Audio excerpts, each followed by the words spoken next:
Je suis un jeune qui rêve grand, donc qui n'a jamais peur de ses rêves et qui est prêt à les atteindre. Donc je rêve très grand, je travaille dur pour y arriver et je suis armé de persévérance, je ne me décourage jamais.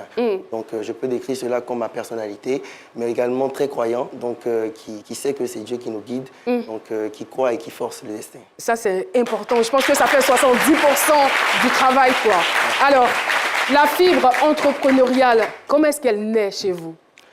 Déjà chez moi, la fibre entrepreneuriale, il y a déjà l'éducation, l'éducation de mes parents. Donc, quand on était petit, on partait à la mosquée vendre des jus de bissap et tout. Il y a l'éducation dure de mon père qui a toujours voulu que nous, en tant que garçons, je suis le premier. Donc, on travaille dur, on se construise nous-mêmes. Donc, je vois des grands frères qui ont le doctorat, le master, qui ont fini leurs études et qui gèrent encore des cabines téléphoniques au quartier. Donc, ce déclic, il est parti de là. Je ne voulais pas finir comme ça. Donc, j'ai décidé de prendre mon destin entre mes mains et de commencer à faire quelque chose pour pouvoir gagner de l'argent de moi-même. Et c'est comme ça que je démarre réellement avec 2000 francs. Un téléphone portable écran bleu que je revends à 2500, c'est parti. En classe de terminale, j'ai ma propre cabine téléphonique. Là c'est en classe de seconde que vous avez commencé à vendre. Hein? En classe de seconde, 2000 francs, téléphone portable. En classe de terminale, je vendais des téléphones déjà à 50 000, 60 000. Et j'avais déjà pour ambition d'avoir ma cabine téléphonique en classe de terminale. Et avec un rêve que j'ai toujours de pouvoir... Et finalement, vous l'avez eu... À quel moment votre cabine téléphonique? En classe de terminale. En classe de terminale, d'accord. D'accord. En fait, lorsque vous arrivez à gravir les échelons, que vous partagez votre expérience et que vous dites aux gens, voilà, j'avais 1000 francs ou j'avais 2000, les gens en rient parce qu'ils se disent, c'est incroyable. Malheureusement, aujourd'hui, on est face à une jeunesse qui est vraiment pressée et qui n'a pas la patience de mettre pierre après pierre pour évoluer. Donc, le dire comme ça d'un jeune, je pense que le message passera absolument. Alors... Déjà en terminale, vous êtes un homme d'affaires, vous avez votre cabine téléphonique et lorsque vous arrivez à l'université? Écoutez, dès que j'ai le bac, déjà en terminale, mes premiers clients, c'était mes amis de classe. Donc j'étais le chef de classe et je m'arrête devant la classe, je dis écoutez, à partir de maintenant, si vous avez besoin de faire un transfert téléphonique, ben écoutez, vous me faites signe. On avait même des codes. Quand je t'envoie rappelle-moi une fois, envoie-moi 200, je t'envoie rappelle-moi 2 fois, envoie-moi 500. Et juste après le bac, j'ai plus de clients. Donc... on est dans l'entrepreneuriat, il y a la notion de cible. Et je me rends compte qu'il me faut trouver une solution. Je vais voir un boutiquier, le boutiquier du quartier, je lui dis, écoute, tu gères ma cabine téléphonique, on partage les bénéfices. Et c'est comme ça, je vois un reportage à la télévision, à la RTI, qui dit que la Côte d'Ivoire continue d'importer la volaille. Et je vois un éleveur qui dit qu'il vit bien de ce métier. Donc tout de suite, je vois une opportunité. Si on continue d'importer la volaille, ça veut dire que je peux contribuer à la production nationale. Mais en même temps, je ne vais pas rentrer dans ce domaine pour être derrière. Si j'entre dans ce domaine, je veux être le leader de ce domaine. Je suis bien curieuse de savoir cette hargne, cette envie de vaincre et de toujours être à la tête. Elle vient d'où?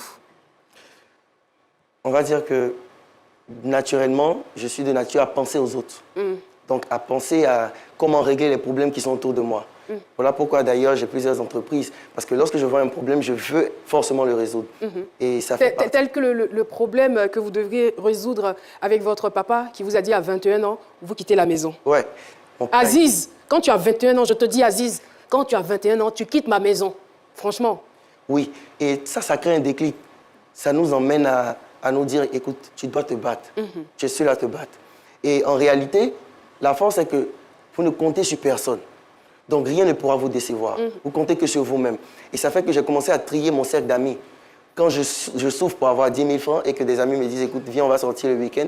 Quand je regarde mes 10 000 taxis, de toute façon, j'ai souffert pour avoir ça. J'ai souffert pour avoir mes 10 000. Donc, ça a été beaucoup plus ça. Voilà, ça a été beaucoup plus ça. Et après ce reportage, je commence à apprendre l'élevage sur Internet. Il faut dire que j'ai toujours voulu créer une entreprise qui allait fabriquer des véhicules en Côte d'Ivoire et tout. Donc, je me suis dit, mais pourquoi tous nos véhicules viennent d'ailleurs? On doit être capable de pouvoir fabriquer nos propres véhicules ici. Quand je dis fabriquer, je n'ai pas dit monter. Bon, fabriquer. Ça commence comme ça, par l'assemblage. Donc, mais c'est bien d'y penser. Voilà, donc étape par étape, je me suis dit, écoute, tu n'as pas l'argent pour le faire. Il ne faut pas te voiler la face. Commence par de petites activités. Commence par de petites entreprises. Et quand j'entre dans l'élevage, j'apprends tout sur Internet. Absolument tout. Et je vais travailler dans des fermes gratuitement.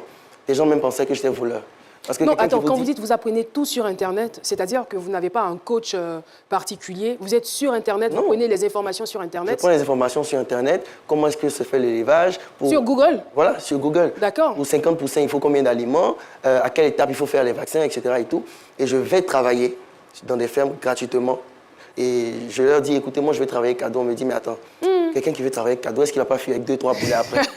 Mais je savais où je voulais partir. C'était ça le plus important. Je voulais apprendre, joindre la pratique. Mais comment vous faisiez finalement pour gagner leur confiance? Mais écoutez, on me surveillait. Je Ok. travaillais gratuitement. Ils avaient bien sûr besoin de main-d'œuvre. Donc, je disais que je voulais apprendre le métier. Et vous faisiez quoi exactement comme travail? Je nettoyais les déchets de poulet, je regardais comment est-ce que les gens traitaient les poulets parce que je n'avais pas les moyens d'embaucher quelqu'un. Et si je devais commencer, ça allait être moi-même. Donc il fallait que j'apprenne. Donc c'est comme ça. Franchement, moi, je suis touchée avant que tu me poses ta question. C'est-à-dire que c'est un jeune...